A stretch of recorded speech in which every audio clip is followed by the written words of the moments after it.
Must resign. আমাদের বিরোধী দলনেতা আমার রাজ্য সভাপতি আমাদের নির্দেশ দিয়েছেন, রাজ্য জুড়ে মমতা ব্যানার্জির পদত্যাগের দাবিতে আমরা অবস্থান করছি।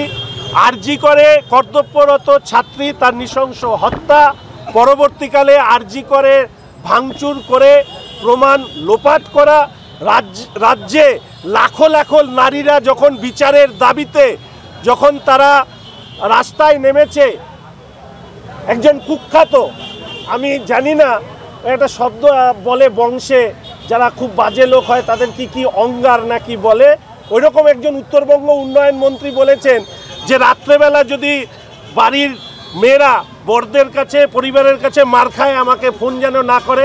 আমার মনে হয় উনি ওনার নিজের বাড়ির অভিজ্ঞতার কথা বলেছে। যারা এই রাজ্যের এত মহিলাদেরকে অপমান করেছে, তার পাশাপাশি অনেকে বলেছে নাটক।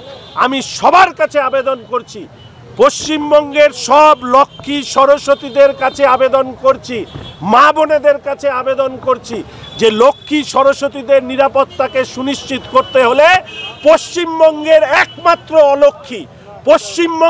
একমাত্র অলক্ষ্মী মমতা ব্যানার্জিকে এই রাজ্য থেকে পদত্যাগ করতে হবে। সেই পদত্যাগের দাবিতে লক্ষ্মীরা পথে নেমেছিল অলক্ষ্মীকে দূর করবার জন্য। সেই অলক্ষ্মী যতদিন না দূর হবে, রাজ্যে ভারতীয় জনতা পার্টি আমাদের প্রতিবাদ আন্দোলন আমরা চালিয়ে যাব। দেখুন, ওনার নাম নেবেন না, একে দিন খারাপ যাবে, রাজ্যের অবস্থা খুব খারাপ যাচ্ছে। বারবার করে নাম নেবেন না, রাজ্যটা রসাতলে চলে যাচ্ছে ওনার নাম নিতে নিতে। নাম নেবেন না, উনি কোথায় নামবেন, যেখানটা নামবেন পরবর্তীকালে যেন কেউ ওখানে গিয়ে গঙ্গা জল দিয়ে ধুয়ে দিয়ে আসে।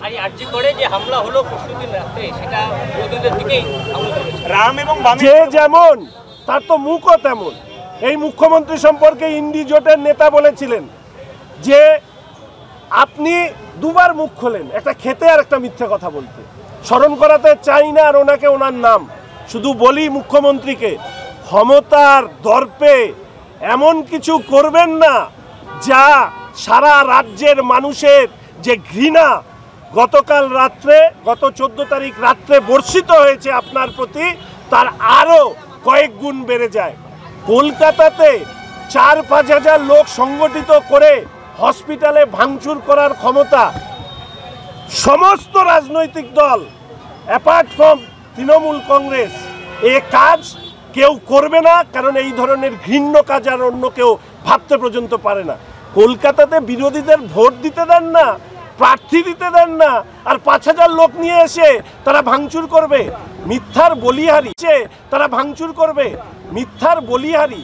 লজ্জা হয় যে আপনার মতন একজন মুখ্যমন্ত্রী এই রাজ্যের শাসন ক্ষমতায় আছে।